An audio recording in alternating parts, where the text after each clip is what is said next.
Ô Luiz, e vamos falar um pouco sobre também a questão da espiritualidade. Eu queria que você falasse um pouquinho para nós como é que é isso na sua vida, como é que se deu, aonde é que você encontrou, porque eu vi que você falou aí do sonho com a Mirva, com o seu outro filho, então, na verdade, essa espiritualidade pode ter sido desenvolvida muito antes até de um contato religioso, né? Eu queria que você falasse para mim como é que se deu esse negócio aí na sua vida, como é que é isso? Assim, como você sabe, eu já falei aqui, eu cresci aqui na cidade de Redenção, né? E naquela época ninguém imaginava essa questão de religiosidade. Naquela época você pensava em trabalho, e trabalho e se defender das balas, entendeu? Não tinha esse negócio de... O seu negócio, eu sempre digo, eu sou um sobrevivente, você tinha que sobreviver. O cara que chegou aqui em 1972, criança, que cresceu dentro de botecos, como eu cresci, sim, misturado com peão no meio do mato, entendeu? Acompanhando os enfrentamentos dos mais diversos. Então, de família pobre, não é brinquedo não, engraxando na rua, fazendo... Então não é brinquedo não. Então, na verdade, eu sou um sobrevivente. E naquela ocasião, ninguém falava em negócio, porque eu era católico. Não tinha negócio de católico, de evangélico, não existia nada disso, não. Existia, lógico, mas o meu meio não praticava isso. O meu meio não praticava isso. Sim. O negócio era acordar de manhã, todo mundo, a galera ia trabalhar, e chegava cansado, e no final de tarde ia dormir, no final de semana ia assar um churrasco, tomar pinga e bater moda de viola. O negócio era esse, resumiu o negócio.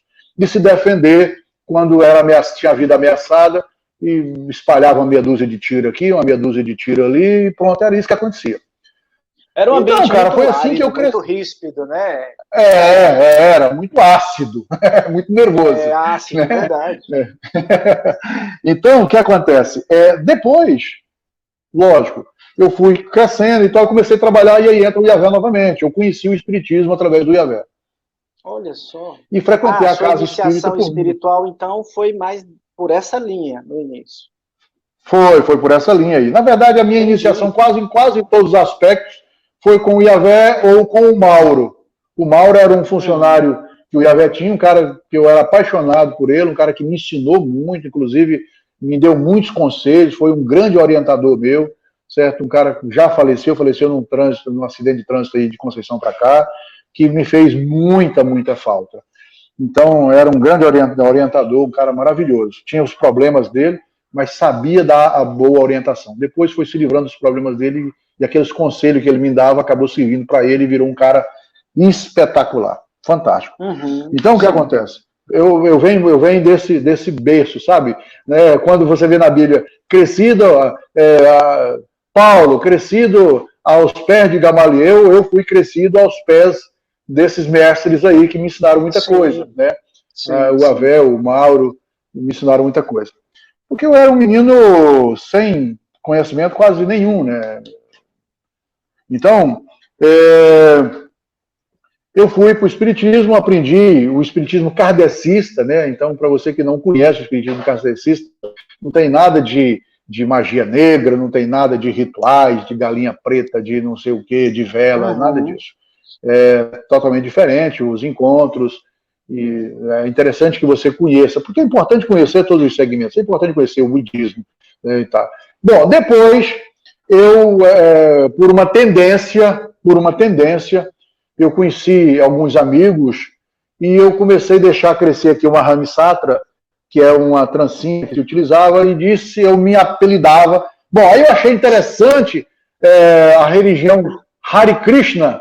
Eu achei bacana esse nome, cara. Hare Krishna. Então eu vou estudar o Bhagavad Gita e vou ler os Vedas. E eu vou ser Hare Krishna. E eu achei bacana. Eu ia para Goiânia, ia para o templo Hare Krishna e recitava o mantra Hare, Hare, Hare Krishna. Hare, Hare, Hare, Rama, Rama, Rama, Hare, Hare. Que louco, eu não sabia disso. E eu deixei a Ramsatra crescer e eu dizia que eu era Hare Krishna. Né? E bacana, achava bacana, por uma questão de sei lá, de modismo, filosofia, né? Modismo também. De filosofia, de querer viajar, aquela mente, sabe, cheia de pensamentos e ideias. E aí eu, inclusive, aí eu não sei o quê. Aí eu já pensei em escrever, comecei a escrever as primeiras coisas, porque eu tenho vários livros que não foram publicados ainda. Inclusive um que trata da Gênesis Apocalipse, que traz algumas teorias aí, teorias malucas aí, que estabelece inclusive a terceira via da criação, né? Onde está o criacionismo que provém do barro, e Adão e Eva sendo os primeiros habitantes da Terra, e o pensamento darwinista da evolução das espécies. Eu trago um conceito número 3 que concilia esses dois pensamentos, e está isso já escrito num livro que eu fiz há, sei lá, uns 20 anos atrás, e que ainda não foi publicado. Então, assim, talvez, quem sabe, um dia eu possa até publicá-lo. Mas eu acho que impactaria muito e não tive coragem de publicá-lo. Eu admito. Então, assim, bom, aí depois eu achei que aquela coisa de Hare Krishnanismo era muito filosofal e acabei dizendo, poxa, não dá para mim não. Então, quando eu estava em Redenção, eu acabava ficando nesse misto de ser espírita e ser Hare Krishna e aquela coisa tal. E aí, mais no decorrer da minha vida, já com os meus... bom, eu tenho 50 hoje, eu acho que com os meus 30 anos por aí, um pouco menos, acho que uns 30 anos, eu conheci, assim, de frequentar, de ir, de ver e tal, a religião evangélica, né? E eu tive, assim, bom, eu tinha tido contatos, que eu acredito ser contato com o Espírito Santo, porque eu me sentia, assim, como um poder enorme. Porque eu sempre tive, assim, na minha cabeça, que em qualquer lugar que eu estivesse, eu sempre fui apaixonado por Jesus Cristo. Eu conhecia a história e era apaixonado. Então eu pensava, cara, e foi por isso que eu não fiquei no Hare Krishnanismo, porque não tinha a figura de Jesus Cristo lá. Então eu achei meio estranho aquele negócio, sabe? Eu falei, poxa, mas peraí, velho. Esse cara aqui, o Krishna, é um cara legal, ele faz coisas, mas é uma viagem muito maluca. Para eu ficar bacana aqui com a minha Ramsatra e com as menininhas, até que é legal. Mas dentro de um pensamento realmente espiritual, parece que tem alguma coisa que não bate. Está faltando alguma coisa aqui, né? Está faltando alguma coisa. E aí não deu para permanecer ali. Aí eu preferi buscar alguma coisa que pudesse colocar Cristo como cenário, né, cara, dentro como ator principal. E aí eu achei isso na religião evangélica, onde eu percebi que aqueles contatos esporádicos que eu tinha, daquela sensação, aquela coisa de crescimento, aquela coisa que você dá aquele misto de querer chorar e querer rir, querer pular e querer voar e querer falar alto e querer chorar e pensar, aquilo ali eu podia sentir com mais frequência. E foi isso que me apaixonou. Então aí eu fui estudar a Bíblia mais profundamente. Eu já conhecia a Bíblia, já tinha pesquisado, porque no espiritismo kardecista, tudo é por base nos conceitos bíblicos, né? Também pega o carregador, por favor. Então eu já conhecia a Bíblia não tão profundamente. E aí eu fui realmente estudar mesmo, e de capa a capa, e inclusive o enderecinho da editora, e fui lendo e pesquisando, etc. e tal. E fui me apaixonando, e percebendo que mesmo com as filosofias, mesmo com as histórias, assim, que pareciam histórias... eu acho que não tem energia aí. Mesmo, vai ter que pegar uma extensão e colocar ali, tá? A bateria está indo, e eu estou ajeitando aqui para a gente colocar uma... Então, assim, me parecia ser mais alguma coisa que eu pudesse acreditar mais. E disse, poxa, eu vou por aqui. E fui cada vez pesquisando mais, e fui, mesmo aquelas coisas que me pareciam um pouco de viagem muito maluca, eu comecei a perceber que existia um motivo, e fui entendendo que a ciência falava sobre aquilo. Naquela época, ainda a ciência entrava em muita discordância com a Bíblia. Hoje, essa discordância ela é quase que zero, né? Ainda existe, lógico, um viés de pensamento filosófico e acadêmico, científico, que ainda tenta contradizer, mas a cada dia isso acaba, né, e aquilo eu achei mais consistência, disse, cara, eu vou por aqui.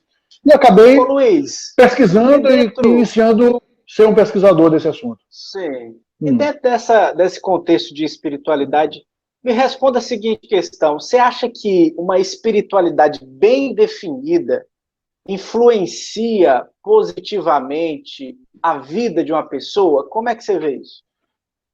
Eu não acho, eu tenho certeza. Eu tenho certeza. Olha, bom, o que acontece? Primeiro, digamos assim, o esporte, por exemplo, me livrou de um caminho escuro, de um caminho ruim, de bebida, de droga. O esporte me fez, porque eu não conhecia a religião. O esporte Sim, me tirou desse caminho ruim. Depois, depois do esporte, eu não conheci, como eu seguia não conhecendo a religião, pessoas, exemplos, me tiraram de muita coisa ruim, porque naquela época tinha muitos pistoleiros, muita coisa terrível. Então, sabe, era a época do não levar desaforo para casa, e a honra se lava com sangue, e eu cresci nesse universo. E exemplos, pessoas do bem, me tiraram de seguir num caminho desse nível aí. Mas o caminho mais forte que me levou a desviar de muitos problemas, né, foi justamente a espiritualidade. Foi justamente entender que aquilo que a gente planta, nós vamos colher. Não adianta eu querer comer um fruto legal, sendo que eu estou plantando uma fruta, uma semente ruim.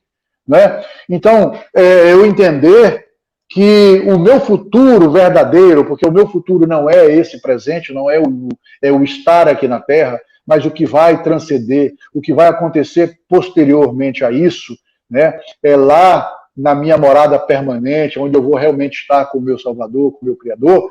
Então, onde eu vou estar, né, é o que eu estou plantando, que alimento eu estou colocando nas minhas entranhas, a fim de que eu possa sobreviver à custa desse alimento no futuro. sim. Então, isso é que verdadeiramente me fez desviar de muitas coisas já no meu tempo de maturidade, né, onde eu poderia, de repente, agora entrar em embrulhadas, aceitar caminhos escusos, aceitar, né, coisas que traz mais facilidade, que a Bíblia deixa claro para nós que são os caminhos largos, né? Mas você preferir caminhar num caminho estreito, consciente, do que caminhar num caminho largo, sem entender muito claramente os percalços que vai ter esse caminho largo, sim, mas sabendo exatamente aonde esse caminho largo vai te levar.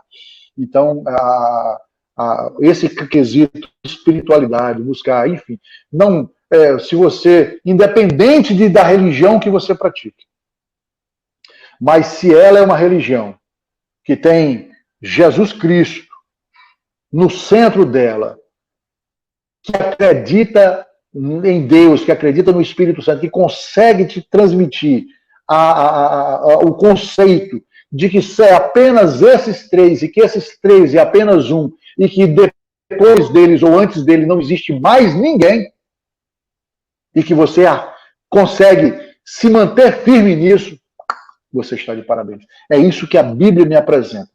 Eu não sou um cientista dos evangelhos, não me considero um grande pesquisador, não me considero um teólogo, tal, nada. Eu sou apenas um cara que leu a Bíblia algumas vezes e que tem um conceito do que está escrito aqui no grande livro.